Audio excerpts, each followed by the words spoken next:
Thank you, Adil. a different face, but again, just back again, the reliance on numbers.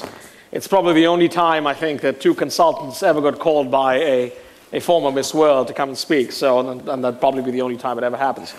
In any event, we just touched a bit on the uncertainty that's clouding the world. What I'm going to try to do is do a very rapid journey through the multiple forces that are reshaping consumer behavior. Some of the previous speakers have touched a bit on some of these, but we're going to show you some statistics from across Asia. And this is drawn from the work that the McKinsey Consumer and Shopper Insights team does. A lot of it you're seeing for the first time, and so hopefully this will be an interesting journey for you. So as we look at these forces that are reshaping consumer behavior, the first one is clearly demographic. And you have a combination of gray in the developed markets on the left, and youth, percentage below 30 years old, in some of the more emerging markets, be it India, China, and to Malaysia. And so as you look at this, there's clearly a schism beginning to happen here between the gray and the youth in some of these markets. The second thing we've heard is the fact that digital is really big. Over the last 3+ years or so, China has added about the same number of users of the internet as exist entirely in the US.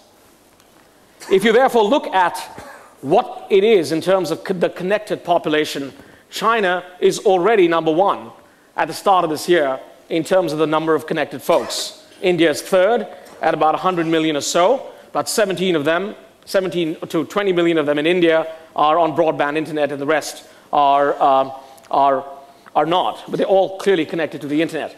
These numbers are going to change dramatically, and they're going to change through a combination of things. As India and some of these other markets improve the infrastructure that they have, and as the price of handhelds and devices, large and small screen, crash, we expect that numbers in China in 2015 to be about 750 million. We expect the numbers in India to be about 350 million. So we're clearly going to see a huge shift take place just in terms of who is connected in Asia. This connectivity is clearly creating data that is available to be leveraged. And just take a look at some of these statistics. 2.9 million emails sent every second. 375 megabytes of data consumed by households each day. 160+ countries with IP addresses. 22% of the globe covered by GSM. 700 billion minutes spent on Facebook each month. The numbers are staggering. 20 hours of content uploaded to YouTube every minute. So these are staggering, just in terms of the data that's being created in order to be leveraged. So big shifts take place. At the same time, you begin to try to wonder, what is it doing in terms of consumer and consumer behavior? The one thing that's clear is even in this world, Asian consumers love brands. Look at the numbers in India. And as you go down, even in the case of China, clearly higher than what you see in some of the other markets. So clearly, brands will be important in these markets. That might exist about the brand online. Interestingly enough, the rich consumers expect more than the average. Go to the bottom. I like contributing to company or brand pages. 17%. And that number, by the way, is 41% for the folks with high incomes. And this is data from China. Interestingly enough, consumers want to engage with the companies and want the companies to engage with them. They also expect benefits. And the benefits that they expect are actually material. They drive their perception of price and value. Half of Chinese social networking users follow a retailer or brand page. 40 of them are active at least once a week. And they're expecting benefits like promotions and coupons, information, or updates in terms of where product will be available. As a result of this, what we are seeing is that these engagement benefits are actually driving choice. On the horizontal axis is the net sentiment for a brand. On the vertical axis is the intent to actually purchase.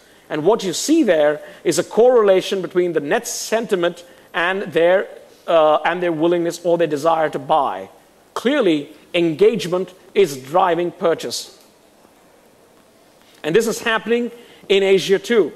If you look at mobile phones, and this is data for mobile phones across multiple countries, we're just showing you the Chinese information, 43% of the touch point that drove purchase was actually information on the internet, out of which about half of that was recommendations from the social networking sites. So in a world that was 3D, which relied on functional process and relationship benefits in order to build brands, we have a fourth D, and that is engagement. And engagement, not just in terms of communicating, but at the end of the day, two-way communications and interaction that drive brand choice. As connectivity grows and big data grows exponentially, as processors increase in terms of the speed they have, and as data warehouses increase in terms of their capacity, and people now have the ability to literally analyze everything, and the data exists, and the question is who will own them, the manufacturer or the actual customer, what we'll see is the bar is going to go up, both in terms of functional benefits, relationship benefits, the process benefits, and finally the engagement benefits. So the bar is increasing as all this happens. So 4D to build winning brands. The other shift you see is the way the consumers decide how they're going to buy. We used to have the funnel in marketing. Today, it's no more a funnel. It's a wheel. It's a wheel that has in it an initial consideration set, a stage for evaluation, a stage for buying, experiencing, advocating, and then bonding. Take a look at the data in skincare. Interestingly enough, the consumer starts with about 1.5 brands. It's influenced by online research, advertising that they see, and by product sampling. As they get more information, they add another 1.7 brands to it. They evaluate 3.2 brands as they're deciding which to buy. 66% of these consumers then engage with the brand after purchase, and engagement has a meaningful impact on who they will buy. 38% of customers in this particular research purchased only a single brand of moisturizer in the past year. So this consumer decision journey is changing as well. So what does that mean? We think a radical transformation in marketing is required. The first thing is embracing digital. It is clearly reality, and it's clearly central to the marketing strategy of all companies. And so rather than think of it as a pain, as an afterthought, it clearly needs to be center stage. The nature of this is going to vary depending upon the market, but it has become mainstream. The marketing function is going to change dramatically too. If you look at data and insights that get developed, what we see is that companies that leverage data make more money than those who don't. And these are examples of companies, the impact on the EBITDA in terms of what happens to them when they leverage insights and data. Therefore, it is an imperative to get closer to the consumer, to really understand what they need and then differentiate the brands based on that.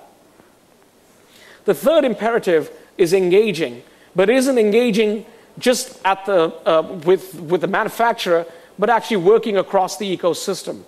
Looking at marketing internally inside the company, as well as an extended network of partners, be it data analytics providers, service and innovation providers, content creators, people who design customer experience, working across these to actually create the ecosystem that actually helps you engage with customers through their entire journey. The fourth is it's going to challenge the capabilities of marketers, the capabilities they will need in-house. Essentially, companies, and particularly the marketing function, will need to adopt media-like attributes. They need to know and shape the narrative and create content, and agencies can be materially helpful in that. They're going to have to listen to consumers deeply and figure out how best to shape what they hear. The fifth thing, and Harish mentioned this briefly, is embedding productive metrics.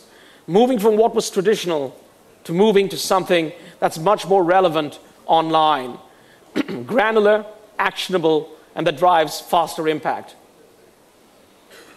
And really looking at building the data that they're gathering across what consumers are saying, what they're seeing, and what they're doing. The final thing is really learning to navigate the journey, because this is a bit about marketing everywhere. It isn't just a function that's relegated back to the company, but given the number of points of connect they have with customers, they're going to have to embed marketing everywhere. And what that's going to mean is they're going to have to look at the capabilities they have that both drive near-term performance, but more importantly, drive the long-term health of the brand. So in this age of volatility, and given all these fundamental forces that are happening, there are three things. 3D marketing is dead. It's time for 4D. Second, the consumer decision journey has fundamentally changed, and it's going to require a lot more thought into how to basically get into the initial consideration set and how to ensure that you move into the bonding area of this journey. And finally, it's going to require a fundamental look at the marketing function to assess and analyze improvements to be made to both the performance of the function, but also to the long-term health. With that, I'm going to hand over to Yamamoto-san, who's going to give you his perspective from Dentsu.